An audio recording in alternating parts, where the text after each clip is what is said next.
dari pakar dengan latar belakang atau background sistem hukum secara kontinental, termasuk juga pakar dengan latar belakang sistem hukum Anglo-Saxon. Jadi sudah kami sampaikan semua pada saat pertemuan yang kedua kemarin. Kedua, nah pertemuan yang ini kita akan merupakan pendapat teori dari pakar. Kita akan masuk ke dalam teori dari pakar yang berkaitan dengan hukum administrasi negara yang takaran praktis. Ya, karena teori sudah selesai 2 kali pertemuan, sudah cukup teori ya. Kemudian hari ini ke depan kita akan berbicara tentang hal-hal yang sifatnya praktis. Harus sekalian, di siang ini kita akan membahas satu teori yang disampaikan oleh beliau pemintas. Ya. Beliau menyampaikan di dalam beberapa referensinya bahwa hukum administrasi negara itu adalah kumpulan peraturan yang mengatur tentang seluk-beluk atau hal visual kehidupan lembaga eksekutif.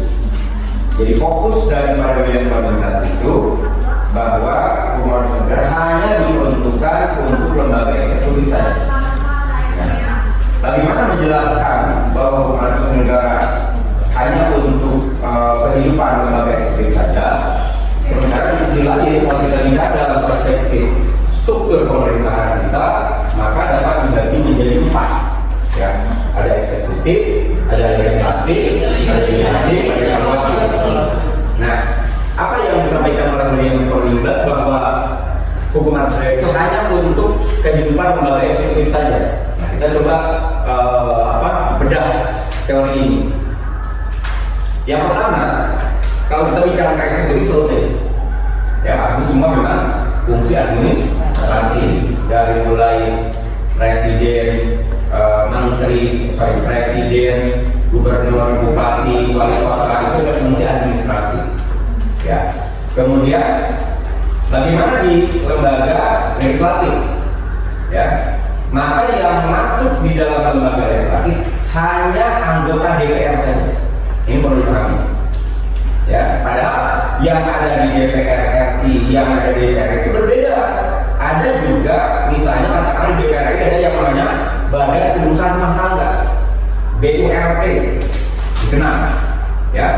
Kemudian di daerah ada yang namanya Sekwan, Sekretaris Dewan. Ya. Sekwan dan BURT itu bukan bagian daripada anggota legislatif, tapi itu adalah anggota eksekutif yang ditugaskan di lembaga legislasi. Ya, jadi artinya di negara itu hanya buat eksekutif saja yang ditempatkan di lembaga legislasi.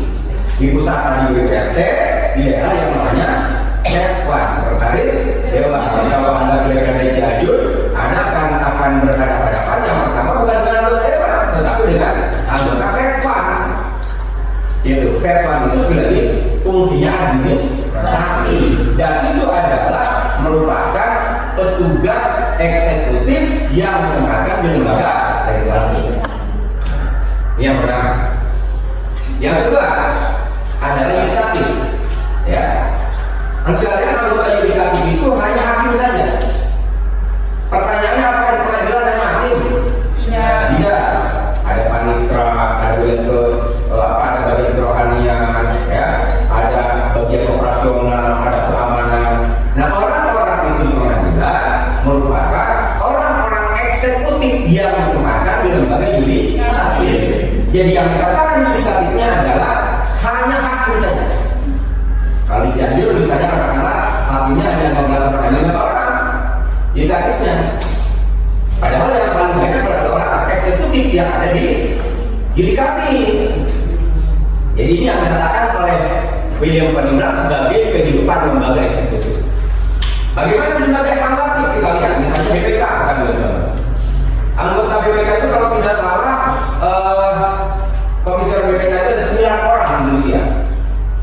Padahal BPK harus memeriksa 30 sekian pemerintahan provinsi, 200 sekian pemerintahan kabupaten.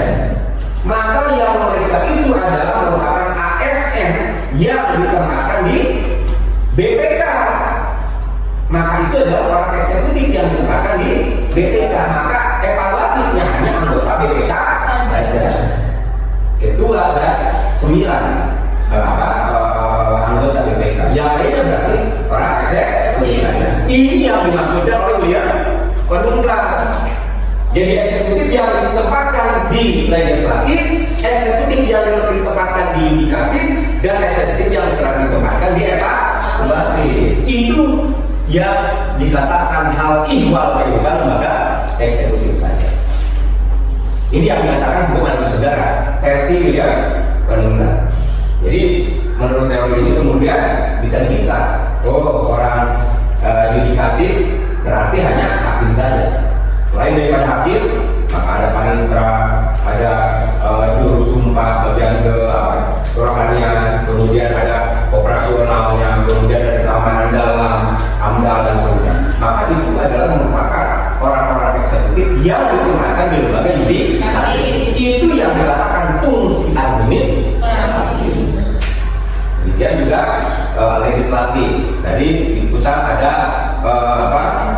dikenal dengan BURT, Badan Urusan Rumah Tangga.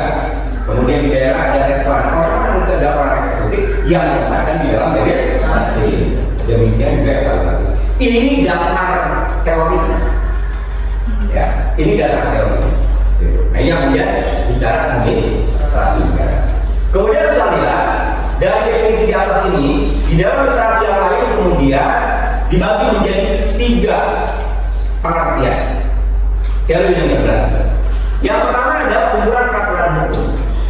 Apa yang dimaksudkan kumpulan peraturan hukum yang berbeda? Maka merujuk kepada Undang-Undang Nomor 12 Tahun 2011, jumlah Undang-Undang Nomor 13 Tahun 2012. Nah, yang mana yang masuk kumpulan peraturan dalam eksekutif negara? Maka mulai dari Perpu, peraturan pemerintah mengganti undang-undang. Perpu itu adalah PP yang dibuat oleh presiden karena undang-undangnya tidak ada, maka dikatakan pengganti undang-undang. Perpu itu sebenarnya PP, makanya juga ada Perpu, peraturan pemerintah, peraturan pemerintah. Ya, artinya PP, pengganti undang-undang karena undang-undangnya dianggap tidak ada. Jadi yang pertama adalah Perpu, peraturan pemerintah mengganti undang-undang. Kemudian yang kedua adalah PP, peraturan pemerintah. Ya, yang ketiga apa? Perpres, peraturan presiden. Kemudian Permen, peraturan menteri. Kemudian peraturan gubernur, perhubung. Ya, kemudian peraturan wali kota, pilwalkot. Kemudian peraturan bupati. Ya, itu adalah masuk ke dalam kategori kumpulan peraturan hukum yang berkaitan dengan hukum administrasi negara. Kenapa di daerah tidak perda, provinsi dan kota? Karena perda itu masuk kategori regeling, bukan besiking. Ya, beda regeling dengan besiking yang bisa kalian mudah kalian ketahui. Kalau regeling dibuat antara eksekutif dan legislatif, kalau besiking hanya eksekutif saja. Misalnya, undang-undang dibuat oleh presiden dan DPR. Perda provinsi dibuat oleh gubernur dan DPRD provinsi. Perda kabupaten maka dibuat oleh bupati dan DPRD kabupaten. Perda kota maka dibuat oleh DPRD kota dan wali kota. Itu adalah regeling. Jadi memudahkan bagi kalian untuk mengenali mana regeling dan besiking. Kalau regeling itu dibuat oleh eksekutif dan legislatif. Kalau besiking umumnya dibuat oleh eksekutif saja. Ya, misalnya tadi Perpu, kemudian PP itu dibuat oleh pemerintah, Perpres dibuat oleh presiden, Permen dibuat oleh menteri, Pergub dibuat oleh gubernur, Perbub dibuat oleh bupati, Wakil-wakot maka dibuat oleh wali kota. Itu adalah besiking. Nah, ini karena hanya dibuat oleh lembaga eksekutif saja. Ini yang dimaksudkan oleh William Konungkla sebagai kumpulan peraturan hukum. Jadi kalian bisa pisahkan. Kemudian yang kedua, di dalam teori William Perlindang juga adalah hal ihwal kehidupan lembaga eksekutif saja.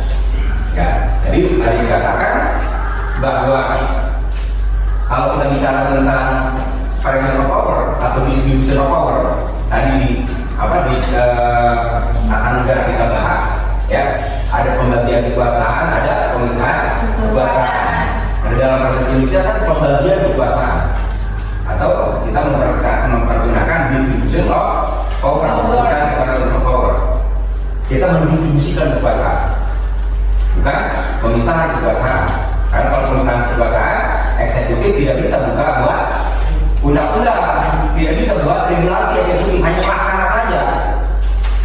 Ya, kenapa eksekutif malah lebih banyak buat regulasinya? Bukan Anda lihat di dalam konstitusi yang boleh membuat regulasi itu hanya legislatif, karena legislatif itu punya fungsi legislasi. Sementara eksekutif tugasnya hanya melaksanakan undang-undang, artinya produk legislasi. Tapi di dalam praktek 80% aturan dibuat oleh eksekutif. Yang legislatif tadi KPR, kemudian undang-undang, kemudian perda provinsi, perda kabupaten, perda kota, RW. Itu adalah lembaga legislatif.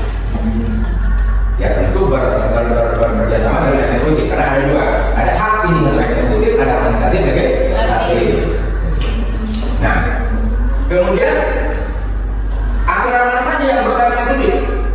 Ini kita bicara tentang lembaga kehidupan lembaga eksekutif saja. Maka mulai dari PP, Perpu, PP, Perpres, Permen, Perda provinsi, Perda kabupaten, Perbu, Perpiwala, peraturan kepala desa. Kalau begitu banyak mana? Eksekutif. Banyak eksekutif. Belum lagi kalau undang-undang satu, maka biasanya PP-nya banyak. Ya, kan masih bisa jadi dalam satu undang-undang itu ada 10 PP yang dibuat. Tidak mungkin satu undang-undang hanya satu PP, tidak mungkin. Ya, biasanya ada PP-PP yang lain yang kemudian harus dibuat. Dari PP kita dimaksud pada Perpres. Dari Perpres ini diterjemahkan oleh Permen. Permen itu menterinya banyak, berarti bisa jadi dari satu PP itu maka beberapa menteri membuat peraturan menteri. Dari Permen maka kemudian peraturan gubernur itu ada 38, berarti ada 38 peraturan gubernur.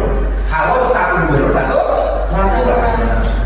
Dari 38 gubernur maka kemudian harus ada peraturan bupati. Berapa kabupaten Indonesia? 200 sekian. Maka ada peraturan bupati sebanyak 200 sekian.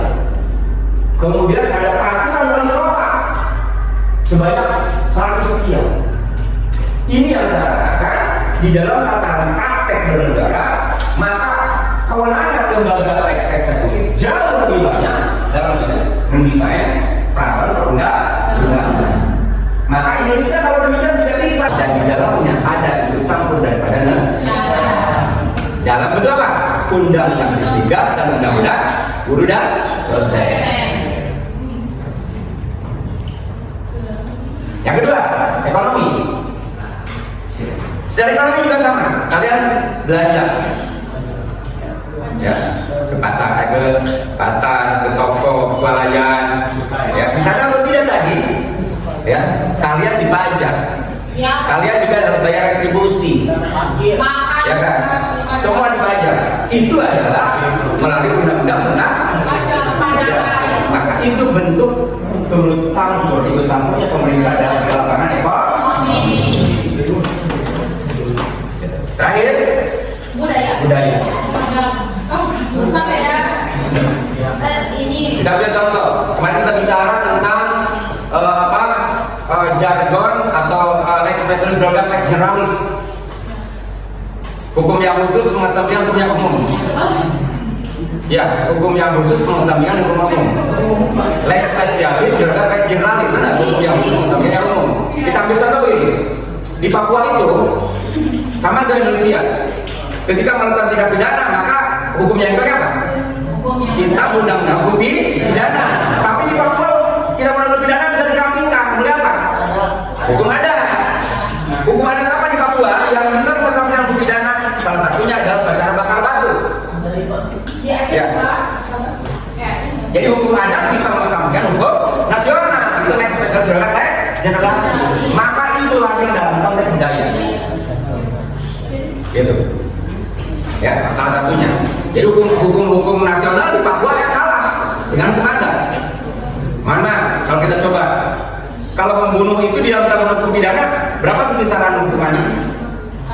Membunuh itu 7 sampai 15 tahun. Kisarannya antara direncanakan dengan pembunuhan yang spontan. Itu adalah kita hukum pidana. Bagaimana itu kemudian dilakukan di Papua? Di Papua cukup 1 atau 2 hari. Bagaimana caranya? Maka bagi si pelaku cukup mengikuti yang namanya upacara bakar batu. Ya, kemudian dia menyediakan babi 7 ekor, ya, 2 ekor kemudian disembelih, 5 ekor diserahkan kepada si keluarga korban.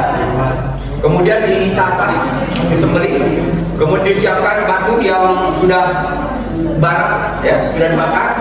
Kemudian si daging babi itu disimpan di batu-batu yang sudah ada bakarnya. Kemudian ditumbuk dengan sayuran dan kayak semacam umbi-umbian, karena makannya itu kan. Kemudian setelah ditumpuk, kemudian ditunggu sampai matang sambil melaksanakan yang namanya ritualitas. Ritualitasnya bagaimana? Misalnya ada nyanyi-nyanyian, ada macam-macam. Setelah beres ritualitas, kemudian langsung makan bareng. Daging babi itu bareng semua dimakan. Setelah beres itu maka tindak pidana dianggap selesai. Itu bakar batu tidak usah diselesaikan dengan 7 tahun penjara. Itu yang dikatakan lex spesialis berangkat lex generalis. Hukum yang khusus bisa mengesampingkan hukum yang umum. Tidak dalam rangka hukum formal kita, ya. Kalau hukum formal kita kan kemarin kita bicara, kita undang hukum pidana, ya. Kemudian dengan kita undang-undang korupsi, misalnya. Itu lex generalis, lex spesialis. Ini yang dikatakan sebagai ikut campur pemerintah di dalam lapangan budaya. Contohnya, gitu. Jadi yang kalian 3 seni inilah yang menjadi argumentasi di abad 19. Kemudian negara-negara ya memisahkan hukum tata negara dengan administrasi negara. Sampai ke Indonesia, dan Indonesia hukum tata negara merupakan delik material, hukum administrasi juga menjadi delik material. Formilnya hukum perdata itu hukum administrasi negara adalah sud. Formilnya daripada tata negara adalah hukum M. Yes, mahkamah. Ada pertanyaan apa ini? Tidak selesai, itu saja. Terima kasih.